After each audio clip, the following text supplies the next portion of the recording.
Hi guys, welcome to Visual Wilderness, and today we are talking with the amazing Ugo Cei.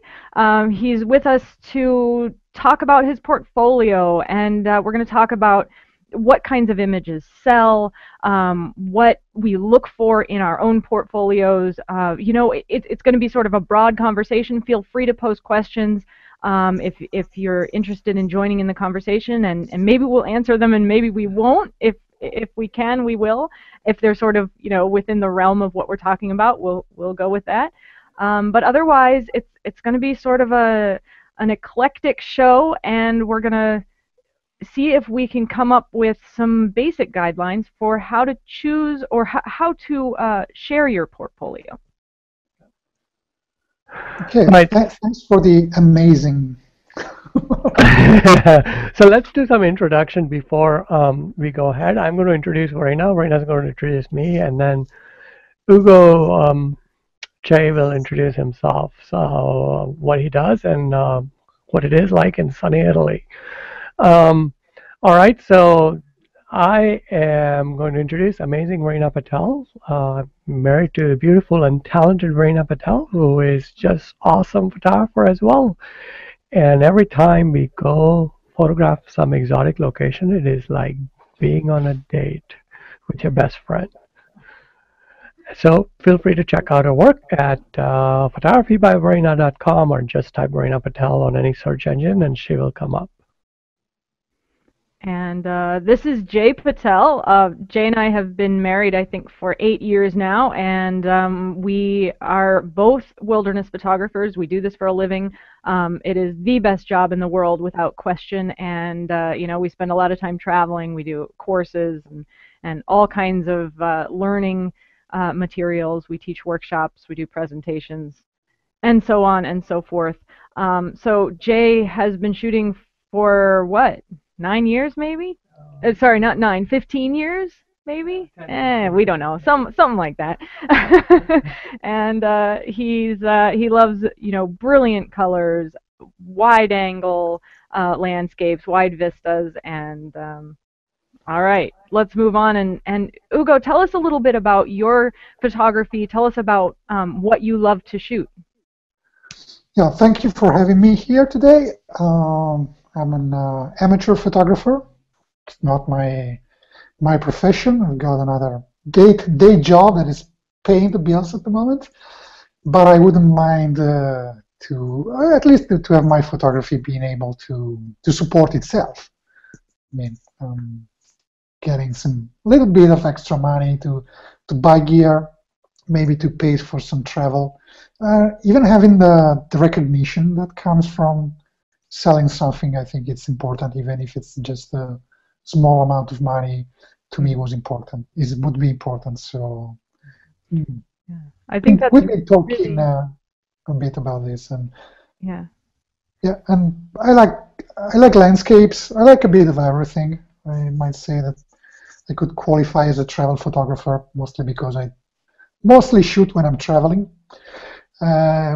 So I like landscapes, I like cityscapes, and a bit of shooting people of different cultures as well. Something that I really love, to present people in their environment, country. Yeah.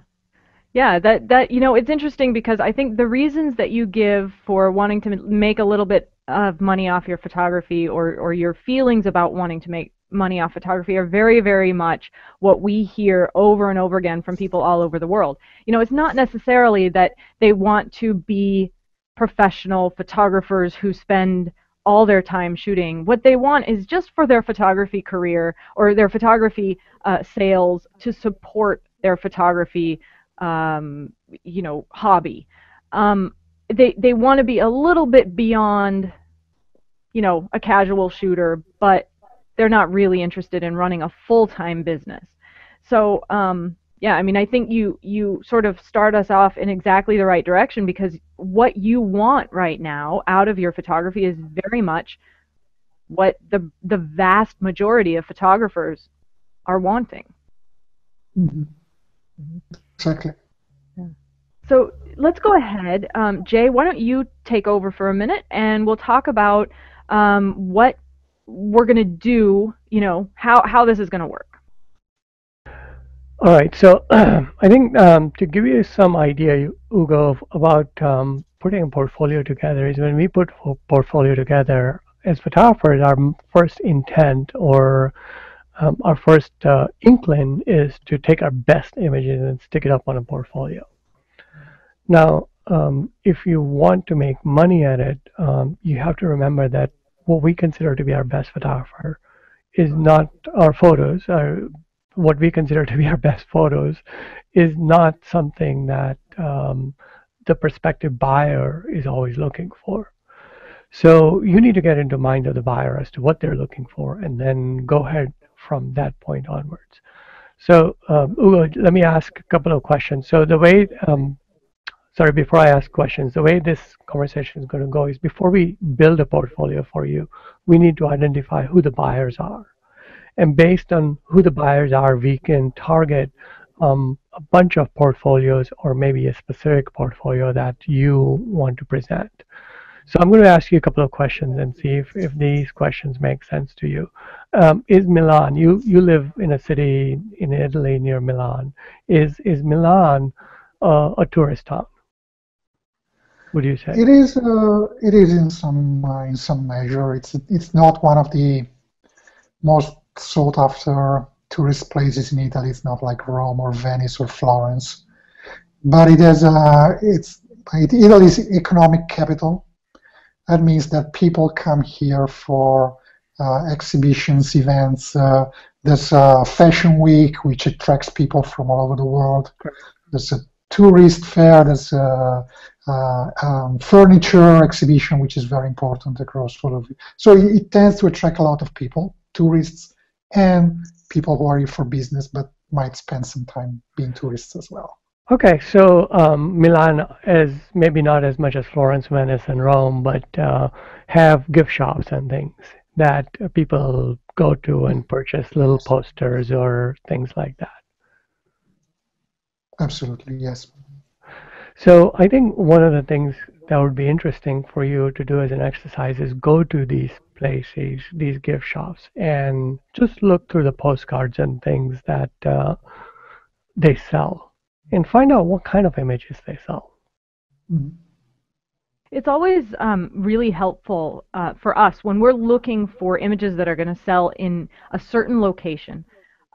To go in, we go into the gift shops at national parks. We go into the gift shops in all these different locations, not to buy, but to see what's available, to see what people are doing and what they're selling, to see what's on the shelves.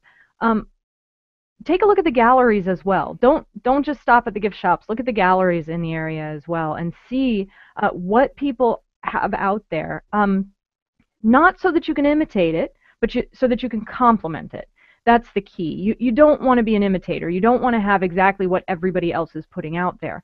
But you do want to complement what's out there rather than standing out and people saying, what the heck is that guy doing? You want to be part of that art market and offer something that complements what's there. Yep. Okay. So based on what Verena said, we're going to share with you some of the places that we have sold images to, and show you kind of images that we have sold in these places. That will give you some idea of what we're looking for. So I'm going to share my screen at this point in time, and I'll keep the video focused on my screen so you guys can see what I'm sharing. And right now, you can discuss each of these things and see how we have sold. If you have questions, I'll jump in, but I'll give you the mic. So I'll be busy sharing the screen, taking questions, okay? All right. So here you go. All right. So yeah, Jay's going to share that screen now. And what we've done over the years is when we sell a print or when we sell something unexpected, or even just when there's a thought that crosses our mind that we think might be useful to our readers, we'll put out a blog post, and we have a collection of them called What Sells. So you can see, on our blog, you can find all these on Visual Wilderness or on my site or Jay's, either one. Jay, why don't you go ahead and pull up one of those, and we can give. All right, so I'm going to pull up the calendar. Jay's going to pull up the calendar images here and show these are images that have sold on for calendars, and you can see that they are pretty, different from one another. This was obviously a nature calendar that sold. And one of the things that we try and remind people when they're out shooting, when you're there in the field, take horizontal photos, take vertical photos as well. If you want to sell to a calendar company, most of the time, not always, but most of the time, they're going to be looking for a horizontal shot, a landscape orientation. But if you're selling to a magazine for their cover, for example, you might need a vertical shot. So we usually recommend that people take both horizontal and vertical shots when they're out shooting in the field. Of course, in this case, I think that that particular image was for a fine art calendar, and it was actually a vertical orientation for the camera. I mean, sorry, for the image. Yeah. So what happened was that the photo that you see over here went on the front page. So obviously the calendar was sort of folded in between. So what they wanted to do was have it on the front page, which was displayed completely, and then when you display the calendars, you open it up and you can fold it. There was a fold in here. So the subsequent images they chose for inside of the calendar were horizontal images. So this is, you want to mute? Yeah. So this is one option for selling your work, right? Calendar companies, magazines, anybody who's doing some kind of printing, greeting cards, even magnets and postcards and bookmarks and things. The things that you find in little shops. And you'd be surprised actually how much money people make off of things like magnets and bookmarks. It sounds like, oh, I don't know if I want to do that. That's kind of cheesy. But at the same time, people are much more likely to buy a little bookmark than they are to buy a $1,000 print. So, keep that in mind. Be aware of it. Merchandise is not a bad thing.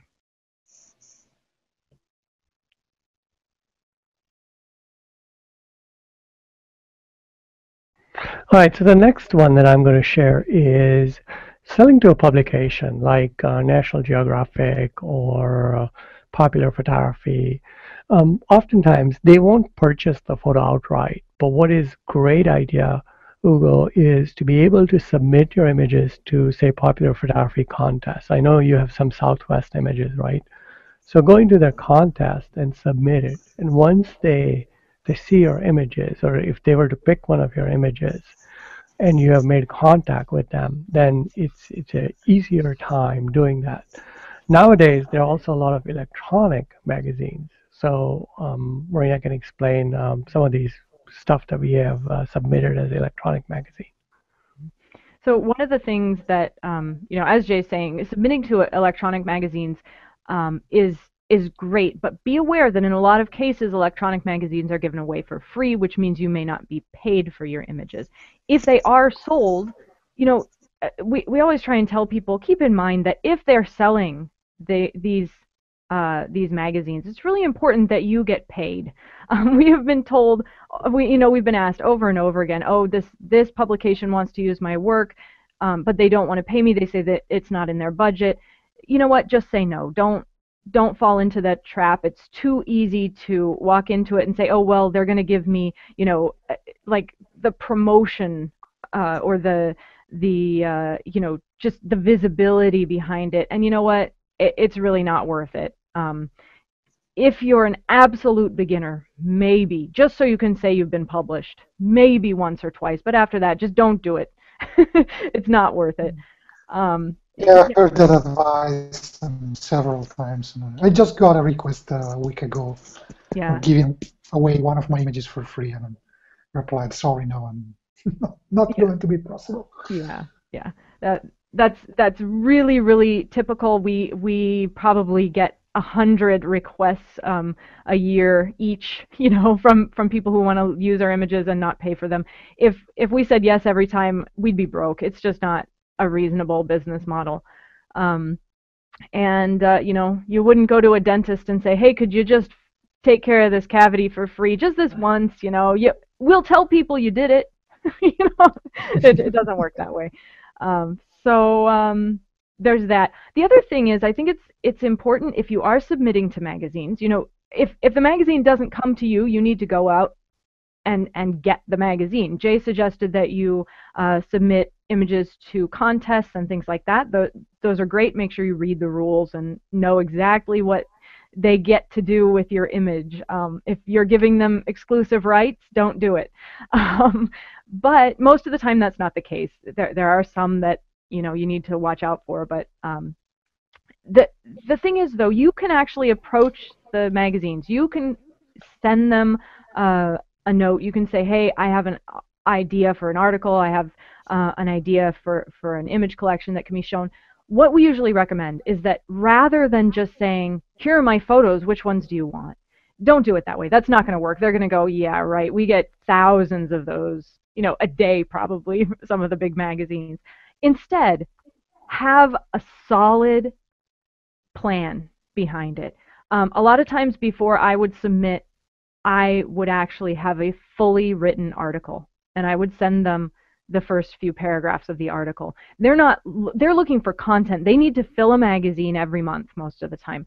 And if you come to them and say, well, I have these images, you tell me what you want and you tell me what to do, they're going to say, we don't have time for you. We don't have time to figure out what you should write. Instead, say to them, I am aware of what's in your magazine. I've been paying attention. I know where there might be a gap in what you're writing.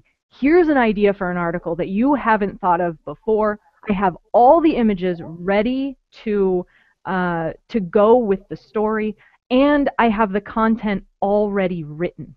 You do that, and you are much, much more likely to get a response. That's something that most people don't do. It's a lot of work, but keep in mind you can submit it once, and you can submit it 20 more times if it's not accepted the first time around. So you're not wasting your time with that kind of work.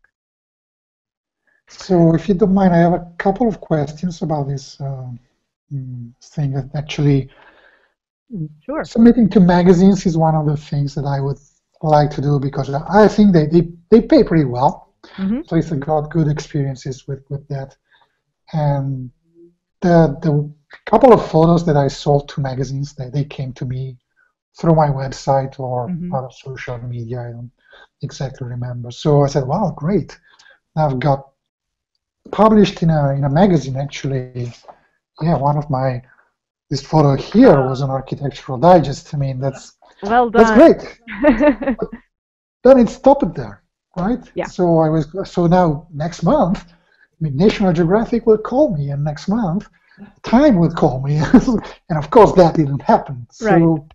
And I'm left with, I've got the addresses of a couple of editors at a couple of magazines, and I can submit something to them, but I don't have any other contacts in the publishing industry.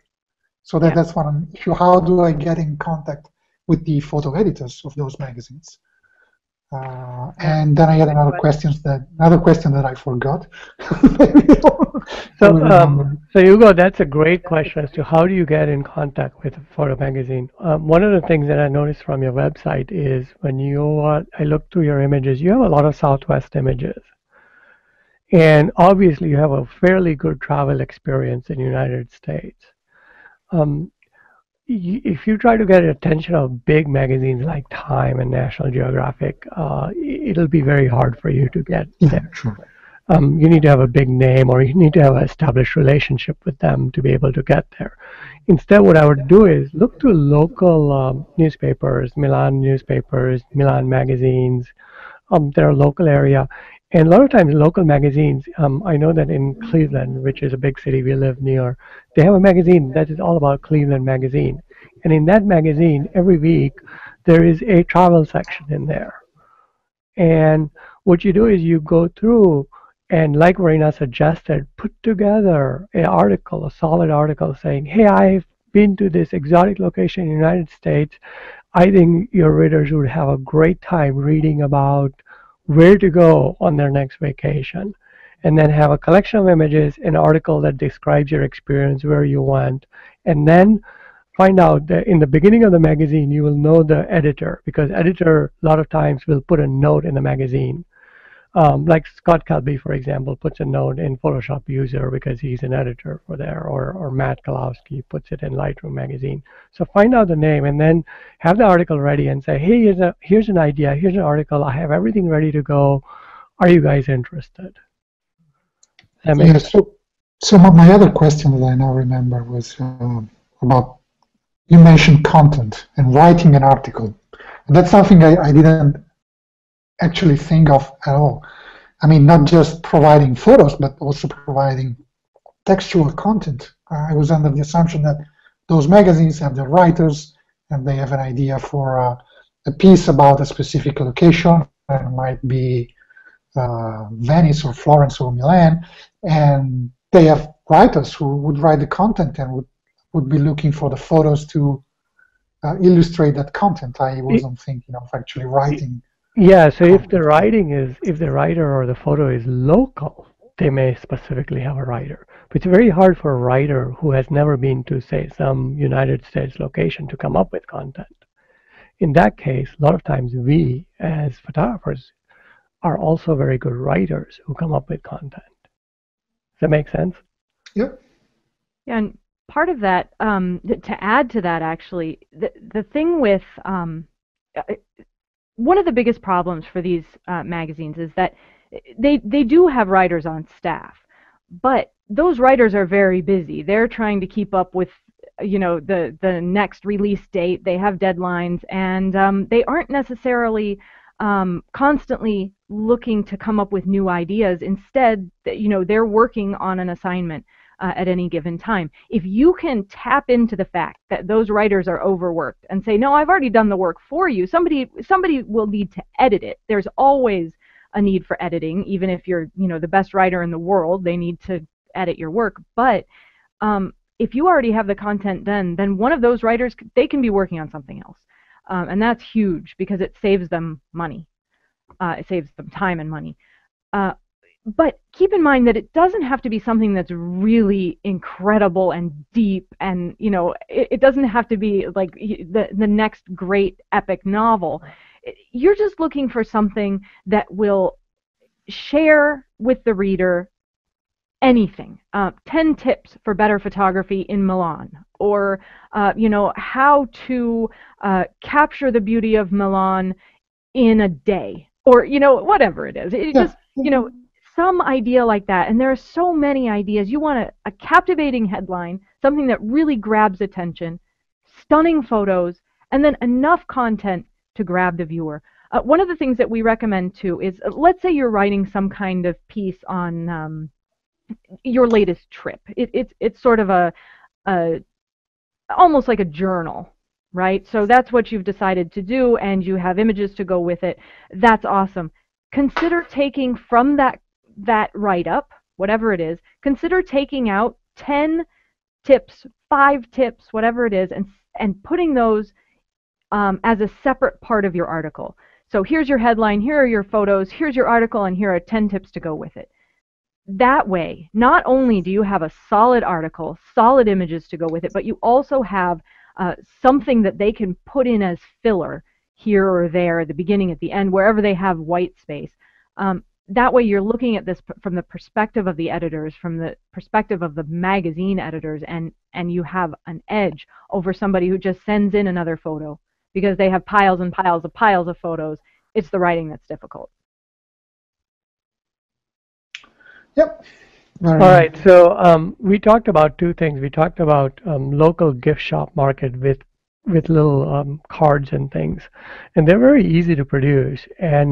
But you have to go into the gift shop and look at it, because sunsets like these are great for a fine art calendar, but may not really always sell on a gift card. A lot of people like blue sky images in a gift card.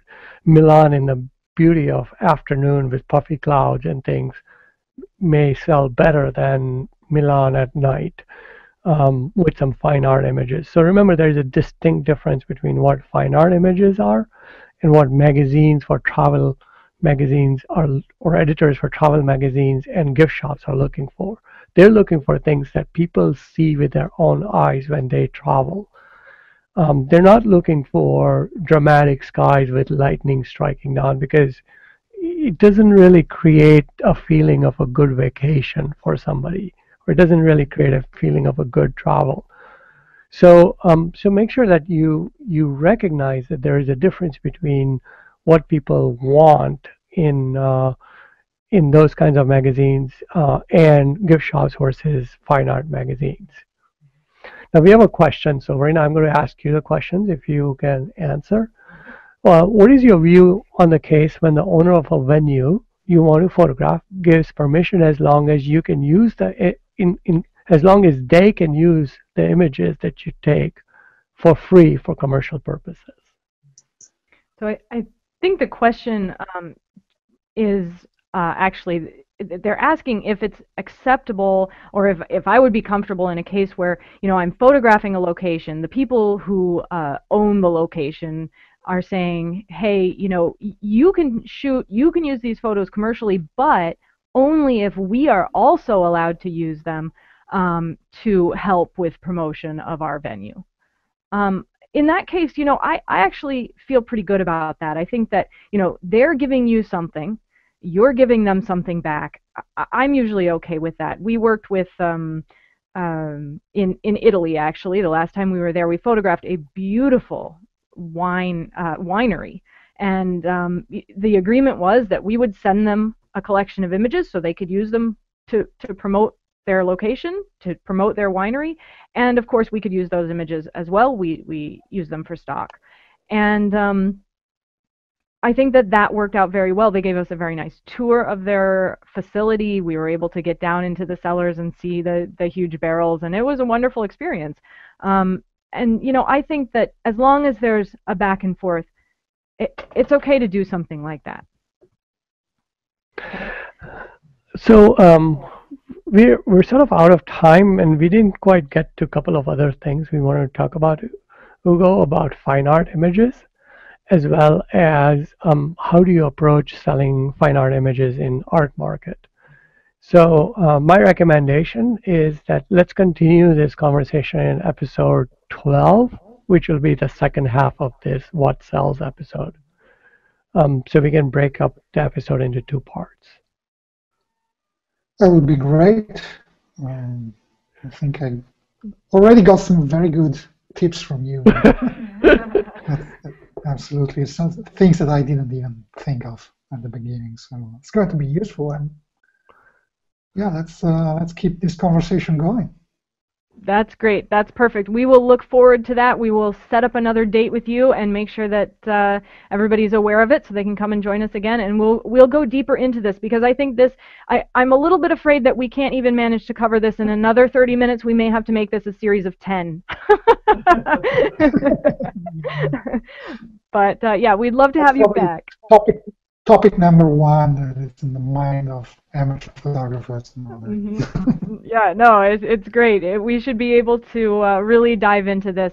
Selling your work and selecting a portfolio, this is huge. It's a really big stepping stone, I think, on the path from learning to use your camera to becoming a semi-pro or a pro. So yeah, it's a really valuable conversation. Thanks to those who posted questions. Thanks to Ugo for joining us today. And yeah, we really look forward to doing it again and doing part 2. And thanks for having me here. Absolutely. You're welcome. And if before I close everything, I just wanted to tell you that if by any chance you decide to make any progress and approach some of these local newspapers and things, we would love to hear your experience in the next episode. As well as if you get some samples of gift shop from around the Milan and what they're selling, because our town is not a tourist town at all. I mean, there is almost no touristy stuff in our town except on maybe in the airport.